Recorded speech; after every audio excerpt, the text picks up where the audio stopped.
Hello नमस्कार। आधार card को लेके सोशल मीडिया पे काफ़ी चर्चाएं हैं कि आधार कार्ड एक वैलिड आइडेंटिटी नहीं है as a date of birth, यानी जन्म प्रमाण के रूप में आधार कार्ड को वैलिड नहीं माना जा रहा है।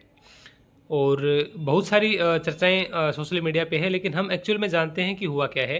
भारत के सर्वोच्च न्यायालय में एक केस है सरोज एवं अन्य अपीलकर्ता बनाम IFFCO Tokyo general insurance company. हुआ क्या कि 4 अगस्त 2015 को कोई मोटरसाइकिल दुर्घटना में मृत्यु हो गई किसी बाइक चालक की, और उसके बाद में केस एक दायर किया गया। MACT यानी मोटर एक्सीडेंट क्लेम ट्रिब्यूनल जो होती है, उनके द्वारा क्लेम राशि पास की गई, तो उसमें उनकी कटौती कर दी गई। जो क्लेम राशि देनी थी, दावा न्यायाधिकरण ने कहा कि 19,35,400 रुपये का भुगतान इन्हें किया जाना है 7.5% ब्याज के साथ। लेकिन MACT द्वारा क्या किया, उस राशि को घटा के 9,22,336 रुपये कर दिया, जिससे कि जो दावा करता थे वो इस राशि से बड़े व्यथित हुए और उन्होंने फिर इसको कोर्ट में चैलेंज एक तरीके से दिया। क्योंकि जो दावा राशि में कटौती की गई थी वो इस आधार पर की गई कि मृत्यु के समय मृतक की जो आयु थी, वो आधार कार्ड पर उसकी जन्मतिथि जो थी वो 1 जनवरी 1969 यानी कि 47 वर्ष थी। तो वो कोई गणना की जाती है लागू गुणक 13 के आधार पे, उसके आधार पे उन्होंने कटौती की।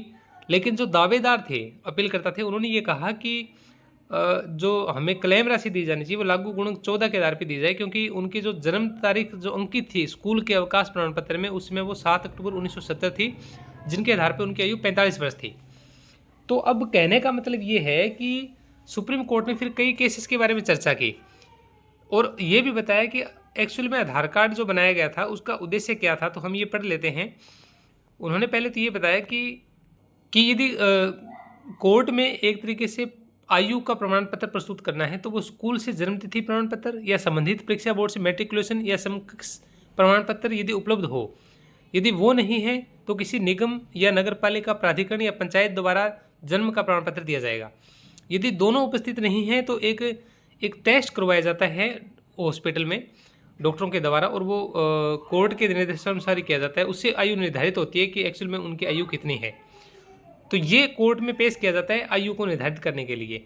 उन्होंने माना कि आधार कार्ड जो है वो एक सिर्फ और सिर्फ विशिष्ट पहचान संख्या है जिसको आयु का प्रमाण नहीं मान सकते।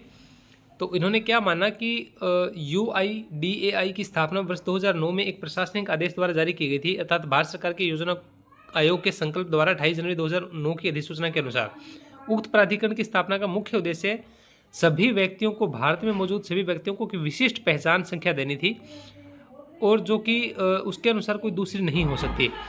हालांकि पहचान के कई प्रमाण हो सकते हैं किसी व्यक्ति के पास में, जैसे कि पैन कार्ड या फिर अन्य राशन कार्ड, लेकिन जो एक विशिष्ट पहचान संख्या है वो आधार कार्ड से दी जाती है, क्योंकि आधार कार्ड के द्वारा, और साथ में आधार को विशिष्ट पहचान इसलिए माना जाता है क्योंकि उसमें बायोमेट्रिक एक तरीके से ली जाती है, जो फिंगरप्रिंट है, और आंखों के जो एक पिक्चर एक तरीके से ली जाती है।